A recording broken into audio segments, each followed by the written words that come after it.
નમસ્કાર દર્શક મિત્રો, બીએન ન્યૂઝમાં આપનું સ્વાગત છે। આપ નિહાળી રહ્યા છો બીએન ન્યૂઝ અમરેલી। અમરેલીના પીપળિયામાં ખેડૂતના પાલતુ બળદનું મારણ, ગ્રામજનોમાં ફફડાટ।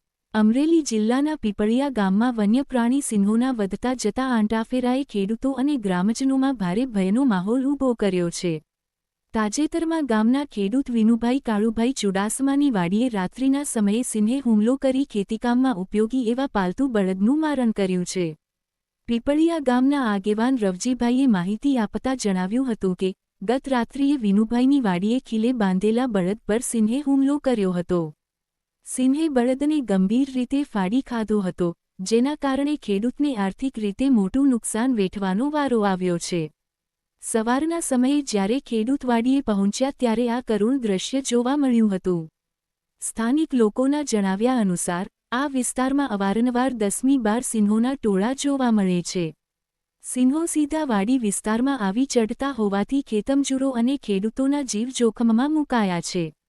ગામના આગેવાનો અને ખેડૂતોએ વન વિભાગ પાસે જે ખેડૂતના બળદનું મારણ થયું છે તેને વન વિભાગ દ્વારા વહેલી તકે યોગ્ય વળતર ચૂકવવામાં આવે, ખેડૂતો અને પશુઓની સુરક્ષા માટે વાડી વિસ્તારમાં વન વિભાગ દ્વારા વાયર ફેન્સિંગની વ્યવસ્થા કરવામાં આવે।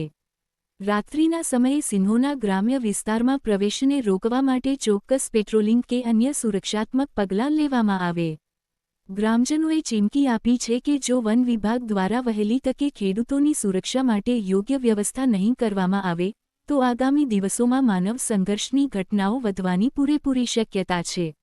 Reporter Sarfaraz Khokhar, BN news, Vijpadi, Amreli. આ છે અમારા ગામના રવજીભાઈ આગેવાન। બોલો રવજીભાઈ, શું છે આ? અત્યારે હું ગામની અંદર હતો, મને ફોન આવ્યો કે ભાઈ વલ્લભભાઈ અને વિનુભાઈની વાડીએ જે સિંહ આવીને એનો પોતાનો માલિકીનો જે ઘરનો બળદ હતો એ અહીંયા આપ જોઈ શકો, આ દોરડેથી બાંધેલો છે, આ રાત્રે આવી અને મારી નાખેલો છે અને બળદને આખો પૂરેપૂરો ખાઈ ગયા છે। તો ખરેખર આ ગામની અંદર રાત્રના 11-11, 10-10 સિંહના ટોળા મારતા હોય એવું મને બધાને જાણવા મળ્યું છે। અને મારી વાડી બાજુ આવે છે, જે આપણે ખીજડીયાના કેડે ધૂણો છે એની સામે મારી વાડી છે અને ન્યાય પણ સિંહ આટમાં। તો વન વિભાગને મારે ખાસ તો એ કહેવાનું છે કે ભાઈ તમારે આ પ્રાણીઓનું કંઈક ને કંઈક વ્યવસ્થા કરો।